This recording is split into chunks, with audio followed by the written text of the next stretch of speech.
2014 বিশেষ জরিপে ঢাকা পৃথিবীর বসবাসের অযোগ্য শহরগুলোর মধ্যে দ্বিতীয়। এতে হয়তো বাংলাদেশ সরকারের কিছুটা বদনাম হয়েছে, ঢাকাবাসীদের বসবাসের সমস্যার চিত্র প্রকট হয়ে উঠেছে।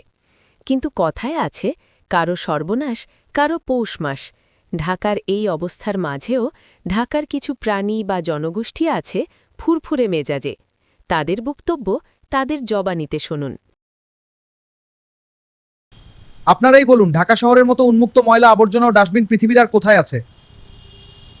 আমি তো পাশের দেশ মিয়ানমার গিয়েছি, ভুটানও ঘুরে এসেছি, কই কোথাও তো ময়লা আবর্জনার এমন বিশাল সমাহার দেখিনি। তাই বলতে পারেন আমরা এখানে বেশ শান্তিতেই আছি, খাবার দাবারের চিন্তা তো আর করতে হয় না। বাস যোগ্য না হলে কি আমরা এই ঢাকায় ঝাঁকে ঝাঁকে জন্মাই? সিটি কর্পোরেশনের লোকজন আমাদের বিরুদ্ধে অ্যাকশনের নামে কালেভদ্রে ওষুধ ছিটান, তাতে আমাদের সমস্যা হয় না। এসব ঔষধে আমাদের সামান্য সুরসুরির মতো লাগে, এই যা, কারণ ওগুলো হলো শব্দ নম্বরী ঔষধ। বলতে পারেন আমাদের কাছে তাই ঢাকা পৃথিবীর সবচেয়ে উত্তম বাসযোগ্য শহর। আরে ভাই, ঢাকা যদি বসবাসযোগ্যই হয়ে যায় তবে তো আমাদের চাকরিই থাকে না। বসবাস অযোগ্য বলেই তো উন্নয়নের নাম কইরা সরকারি টাকা এদিক ওদিক করার সুযোগ হয় মাঝে মধ্যে। কাজেই অন্য সবার কাছে ঢাকা বসবাসের অযোগ্য হলেও আমরা বেশ শান্তিতেই আছি। ঢাকা শহর বলেই তো আমরা চারটে খাইয়া পয়রা বাইচা আছি।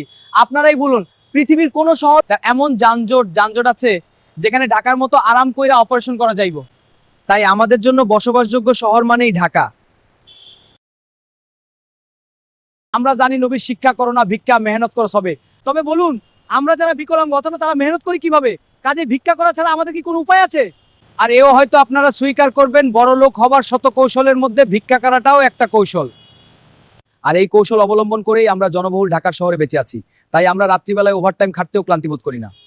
আপনারাই তো বলেন ঢাকার শহর টাকা নাকি উইডা বেড়ায় রে। আমরা হওয়া মেজাজেও ধরবার চেষ্টা করি মাত্র। এতে আমাদের মধ্যে অনেকেরই সদগতি হয়েছে, কেউ কেউ বাড়ি গাড়ির মালিক হয়ে গেছে বলেও জানি।